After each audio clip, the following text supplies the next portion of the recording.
Interdimensional evil is back with a vengeance. The root has taken over and somehow you find yourself as the chosen one to stop it. Remnant 2 was developed by Gunfire Games and published by Gearbox Publishing. This multiplayer third-person shooter is a solid blend of strategy, RPG, and even some light roguelike mechanics. The dark yet beautiful worlds that you will traverse are filled with relentless enemies and rewarding surprises. Each playthrough seems to offer not only new experiences, but new gear. With a simple jump in and out multiplayer, Remnant 2 has been a difficult but rewarding game to play. At the time of writing, I have over 20 hours in the game and have failed to beat the supposed main story boss.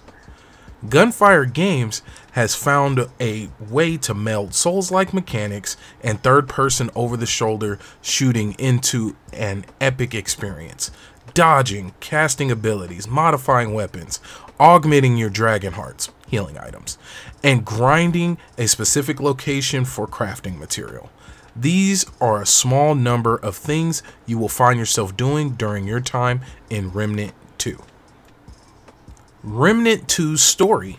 In Remnant from the Ashes, the root caused catastrophes across multiple dimensions, and through the efforts of a survivor, were thought to be defeated. Once their link to reality was destroyed, we thought the root was done.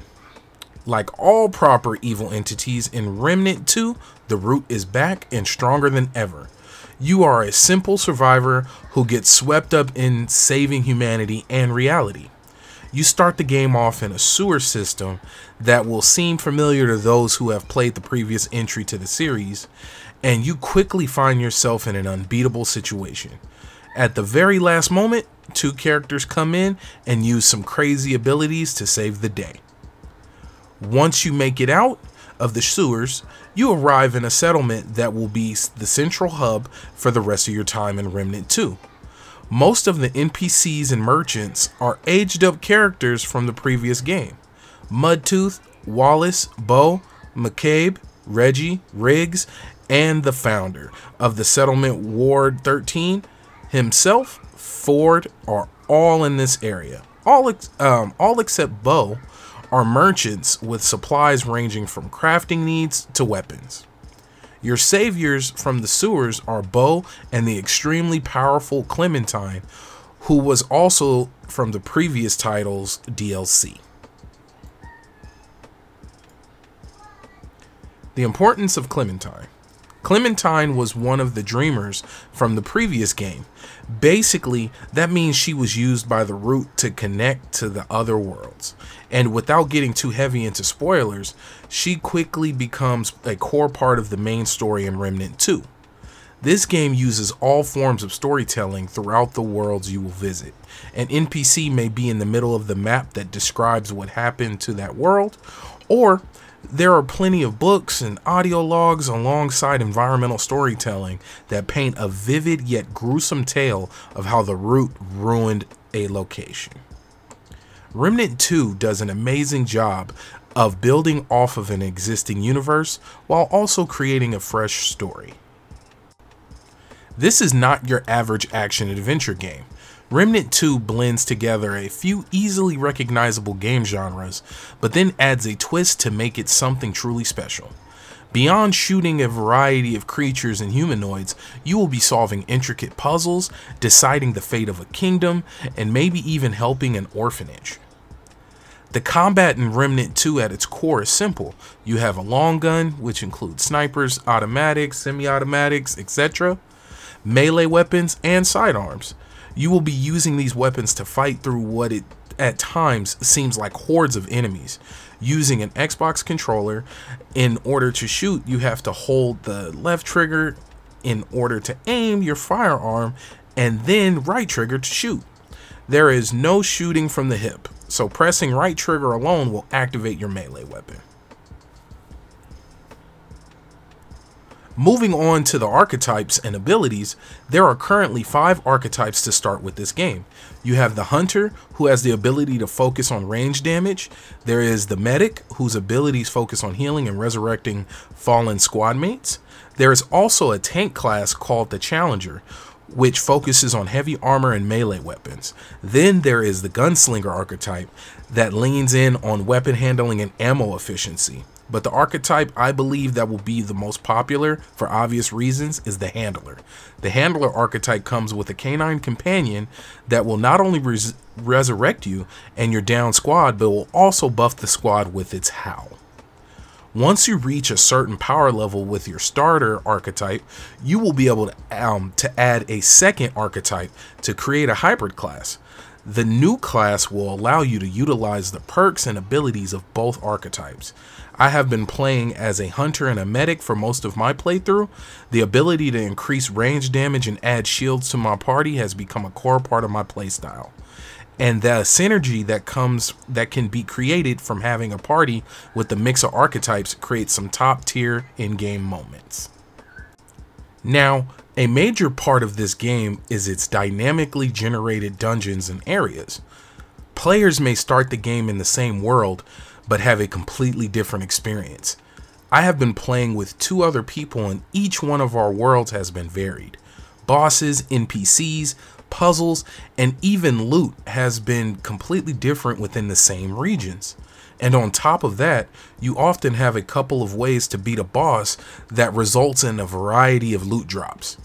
Now add in the adventure mode that allows for random generation of a completed area to farm for resources or crafting parts, and this creates a game that is built with replayability in mind. You will die a lot in this game, but thankfully there are no punishments outside of having to fight back to the point you died at. There is no loss of items or scrap. That's the in-game currency collected if you are killed before making it to another checkpoint. Now, even though I have been having a good time with this game, there are a few frustrating points to discuss. Once again, trying to avoid spoiling too much, there is a main story quest that is locked behind a puzzle boss fight. I can easily imagine this being a herd thinner for the player base. I was lucky enough to have a full party of people to complete it with, but can picture this being frustrating enough to push players to quit. Now, I'm not saying it needs to be an easy fight, but a normal enemy boss would have fit way better in this part of the game. Also, the main mission checkpoints are far and few between. It creates a situation where you question whether or not you are doing what is needed to progress the story. Also, the amount of in-game currency or scrap that is dropped is extremely low. There are many bosses you will fight and they will drop around 50 scraps, which is low considering a basic consumable can cost 250 scraps. But honestly, these were my main complaints. Outside of that, the gameplay has been simply fun. The multiplayer is where the game shines. There is a simple drop in and out system for co-op play. If one of your friends is online, you can go to the menu and with one click, start joining their world. You don't progress in your story, but any loot and resources earned during the co-op session definitely makes up for it. The variety of dungeons and boss fights within each area creates a solid chance to experience something different from your own story. For example, I went to one area in 3 different worlds, and each time I had a different boss fight, crafting materials, and loot drops. Having different experiences within each player's world creates a more helpful co-op environment. I find myself more eager to jump into someone else's game and help them progress, or even simply to clear an adventure, because not only do I get hard to find scraps, but also a chance to get gear that I did not have access to in my world. Now, during co-op, there is friendly fire. The damage is not as severe as when shooting enemies, but it is there. Also, within each open area, there is no tethering. If you want to split up, even though I don't recommend it, and clear multiple areas at once, you can. If you want to go through a portal or enter a new area, you need to be near each other though. The maps are large, especially when compared to the original Remnant from the Ashes. So be mindful of that if you decide to split up. There are a few sounds within the game that will be recognizable to players of the previous title. The high-pitched chime that rings off when a special enemy is on the way, This sound is iconic and gives me the same vibe as the alert sound from Metal Gear Solid. Once you hear it, you know you are in for a tough fight. But seriously, the music and sounds of Remnant 2 help to round out the dark and evil atmosphere. Something that surprised me while playing was how vocal your character is in this game. It was not annoying while playing to hear random callouts about a lack of ammo or an announcing that an enemy is incoming. The sound of each weapon is unique, and the enemies have a wide variety to them as well. The audio for Remnant 2 does a great job of adding life to the different environments. Also, the way that sound is used to clue you into unopened chests or upcoming enemies makes you want to have a headset on so you don't miss anything. This is easily one of the best looking games of the year. There is so much detail put into each world you visit. My time in Remnant 2 was spent on a PC, and I don't have a powerful rig, but that did not stop me from having an enjoyable time while recording gameplay. During my time with Remnant 2, I only experienced one crash and a weird but helpful glitch that had my weapon's ability stay permanently activated. Visually, this game is stunning and runs multiplayer very well. This is a fast-paced game with a lot of combat going on simultaneously, so having the ability to dodge attacks while 3 other people are shooting the enemy and not lose out on visual quality is beyond awesome. It would be easy to say this game is a Souls-like with guns, but that is too cheap of a description.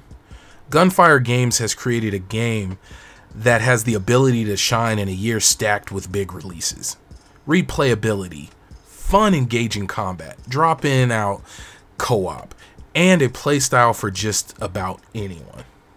Outside of a hard to come by currency and a strange obstacle course from hell for a boss, Remnant 2 is a solid action adventure third person shooter that you should check out. This game is not easy, but is definitely rewarding, and I give it an 8.8 out of 10.